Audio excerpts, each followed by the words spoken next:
కృతజ్ఞతలు. గుగ్లో తిరుపతి స్మారక cricket tournament Govindapalli స్థానం నందు జిల్లా స్థాయి టెన్నిస్ బాల్ క్రికెట్ టోర్నమెంట్ నిర్వహించడం జరుగుతుంది. గుగ్లో తిరుపతి జ్ఞాపకార్థంతో ఈ టోర్నమెంట్ మంచి సక్సెస్ఫుల్గా టీంలు వచ్చినాయి. మొదటి బహుమతి 15,000, రెండవ బహుమతి 7,000 రూపాయలు. ప్రతి మ్యాచ్కి మ్యాన్ ఆఫ్ ది మ్యాచ్ కలదు.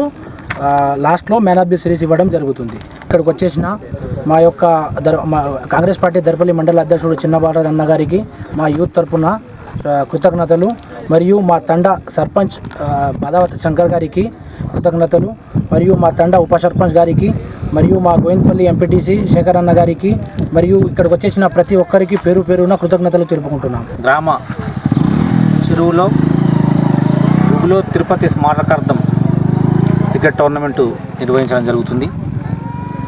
మరియాతండ గ్రామానికి చెందిన గుగ్లో తిరుపతి చాలా మంచి వ్యక్తి ఉండే, ముఖ్యంగా మాకు దగ్గర అనుబంధం ఉండే.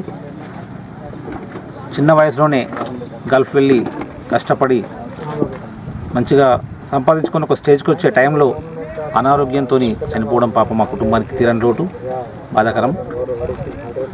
ఈ సందర్భంగా వాళ్ళ కుటుంబానికి ధైర్యాన్ని కల్పించాలని చెప్పి భగవంతుణ్ణి ప్రార్థిస్తూ, ముఖ్యంగా తిరుపతి తమ్ముడు సంజీవ్ అన్న స్మారకార్థం ఈ పోటీల్ని నిర్వహించి మరి మమ్మల్ని ఆహ్వానించినందుకు చాలా థ్యాంక్స్.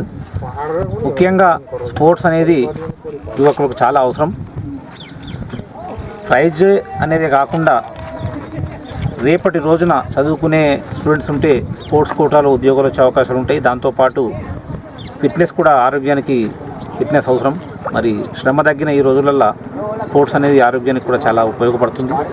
మరి యువకులు గత నెల రోజుల నుండి సేవాలాల్ జయంతి సందర్భాన్ని పురస్కరించుకొని ప్రతి తాండాలో స్పోర్ట్స్ నిర్వహించడం చాలా సంతోషకరం. ముఖ్యంగా మన ఎస్టీ యూత్ పిల్లల్ని అభినందిస్తున్నాను. ఇవి కంటిన్యూషన్ చేస్తూ ఇలాంటి మంచి మంచి కార్యక్రమాలకు ముందుకు రావడం చాలా సంతోషకరం. వాళ్ళకు మేము అండగా ఉంటాం. ముఖ్యంగా దర్పల్లి మండలంలోని గిరిజన యువకులందరికీ నేను మనస్ఫూర్తిగా అభినందిస్తున్నాను. ఎందుకంటే దాదాపు ప్రతి తాండాలో స్పోర్ట్స్ నిర్వహించారు, చాలా సంతోషకరం. దాంతోపాటు మరి అన్న స్మారకార్థం నిర్వహిస్తున్న సంజీవ్ కూడా కృతజ్ఞతలు తెలియజేస్తూ, ఈ పోటీలు విజయవంతంగా జరిగి ఎవరికి ఎలాంటి గాయాలు కాకుండా విజయవంతంగా జరగాలని చెప్పి కోరుకుంటున్నారు. దానికి గవర్నమెంట్ సహకారం ఉంటుంది, కానీ మరి ప్రైవేట్ వాటికి ప్రభుత్వం తరఫున సహకారం ఉంటుందనేది నాకు అంత ఐడియా లేదు. కానీ మా ఎమ్మెల్యే గారి ద్వారా కిట్లు ఇప్పించడం కానీ, స్పోర్ట్స్కి సంబంధించిన ఐటమ్స్ ఇప్పించడం కానీ మా వంతుగా మేము కూడా ఏదైనా వాళ్ళకు తోడ్పాటును అందిస్తామని చెప్పి